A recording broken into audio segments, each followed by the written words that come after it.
Assalamualaikum warahmatullahi wabarakatuh. Jumpa lagi bersama Pak Danang dalam pembelajaran tematik. Kali ini kita akan belajar tema 7, Indahnya Keragaman di Negeriku, subtema 1, Keberagaman Suku Bangsa dan Agama di Negeriku, pembelajaran 2. Salah satu keragaman budaya di Indonesia adalah tarian. Apa tarian khas dari suku bangsamu? Pak Danang yakin semua dari kalian pasti tahu bahwa setiap daerah di Indonesia memiliki tarian khas masing-masing. Dan daerah kalian pasti juga mempunyai tarian khusus kan?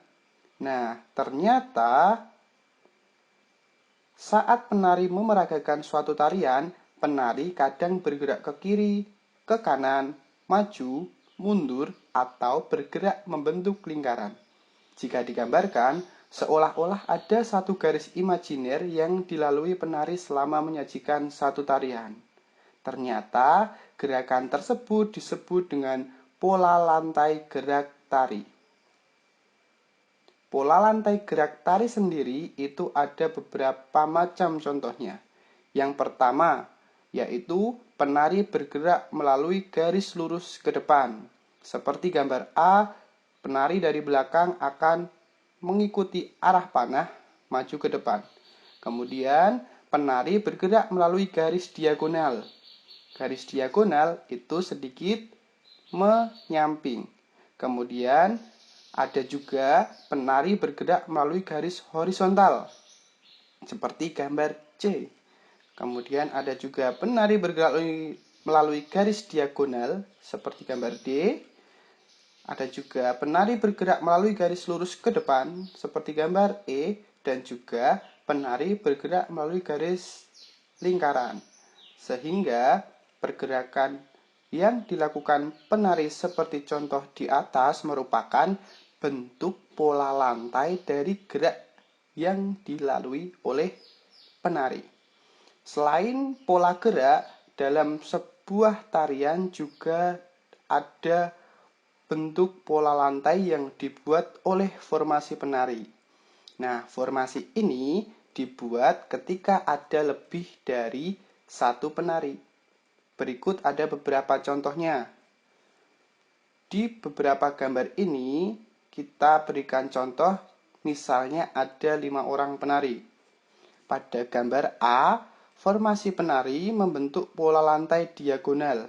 Jika kalian lihat pada bentuk gambar yang ada di situ, maka 5 orang tersebut membentuk garis miring diagonal dari sisi yang atas menuju ke sisi yang bawah. Kemudian formasi yang kedua yaitu formasi penari membentuk pola lantai segi 5.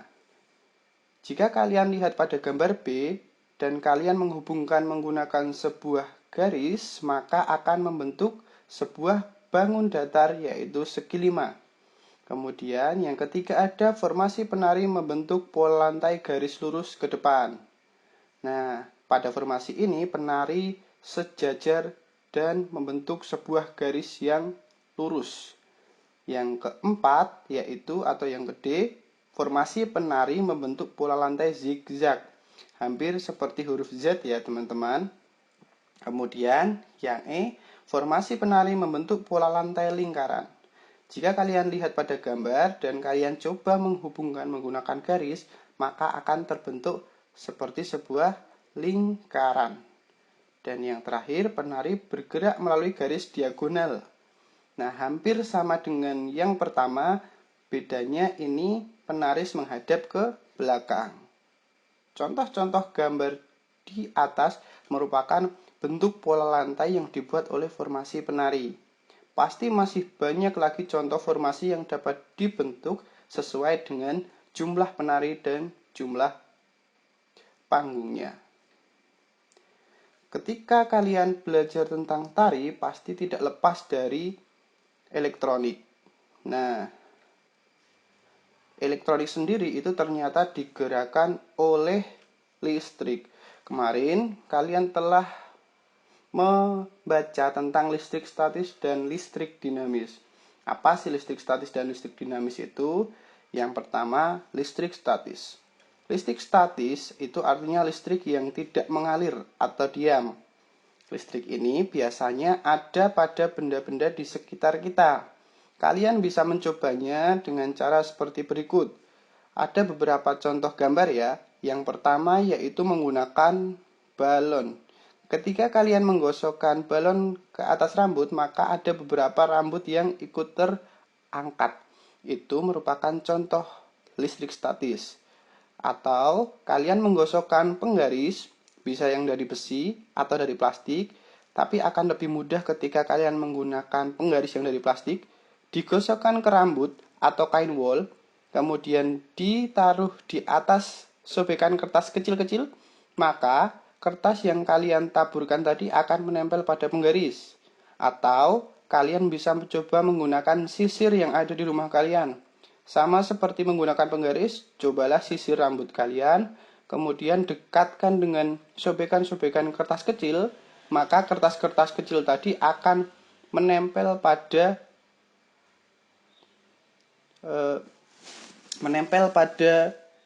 sisir rambut kalian. Itu juga contoh dari listrik statis. Nah, selain listrik statis juga ada listrik dinamis. Kebalikan dari listrik statis ya. Jadi listrik dinamis ini adalah listrik yang mengalir atau bergerak. Contohnya adalah di kipas angin, di lampu atau senter, dan juga di kulkas. Nah, listrik statis dan listrik dinamis karena berbeda tentu pemanfaatannya juga berbeda. Nah, untuk listrik dinamis sendiri itu dapat kita manfaatkan pada kehidupan sehari-hari. Karena apa? Pada kehidupan sehari-hari manusia membutuhkan elektronik untuk mempermudah kehidupannya. Elektronik digunakan untuk bekerja maupun beraktivitas. Di rumah, di sekolah, di pasar, bahkan di taman bermain, kita membutuhkan elektronik. Peralatan elektronik dapat bekerja karena ada aliran arus listrik. Arus listrik mengalir dari kutub positif menuju kutub negatif. Energi listrik dapat diubah menjadi energi lain. Saat arus listrik mengalir melewati bohlam, bohlam akan menyala. Nah, energi listrik berubah menjadi energi cahaya, seperti contoh gambar berikut. Pasti di rumah kalian semuanya punya lampu kan? Itu contoh perubahan energi dari listrik menjadi cahaya. Yang kedua yaitu energi listrik dapat diubah menjadi energi gerak. Saat arus listrik mengalir melewati motor di kipas angin, motor akan berputar dan menggerakkan bilah-bilah kipas angin. Sehingga kipas anginnya berputar dan menghasilkan angin. Itu juga contoh perubahan energi listrik. Dari energi listrik menjadi energi, betul sekali, energi gerak. Yang ketiga, contoh lain adalah saat arus listrik melewati elemen pemanas di dalam setrika, elemen akan menjadi panas. Energi listrik berubah menjadi energi panas. Nah, ini juga contoh perubahan energi listrik. Dari energi listrik menjadi energi panas, tepat sekali. Dan yang kemudian, yang keempat yaitu pada lemari pendingin. Arus listrik akan memutar motor pada mesin lemari pendingin dan membuat bahan pendingin bekerja. Ini juga contoh perubahan energi.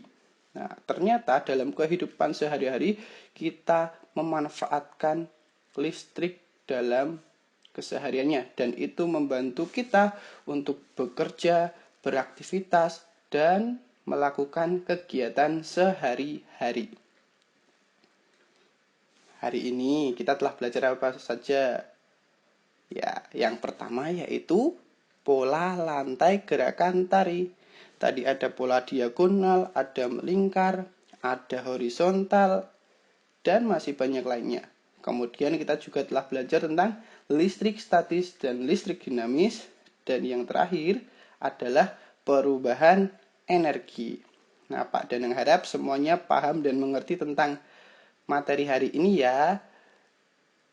Untuk tugas hari ini silakan kalian tuliskan alat elektronik apa yang ada di rumahmu, apa fungsinya. Tuliskan dalam bentuk tabel seperti contoh berikut. Coba cari paling sedikit 5 ya Pak Dana minta. Nah, itu untuk tugas hari ini. Sampai jumpa di pertemuan berikutnya. Wassalamualaikum warahmatullahi wabarakatuh.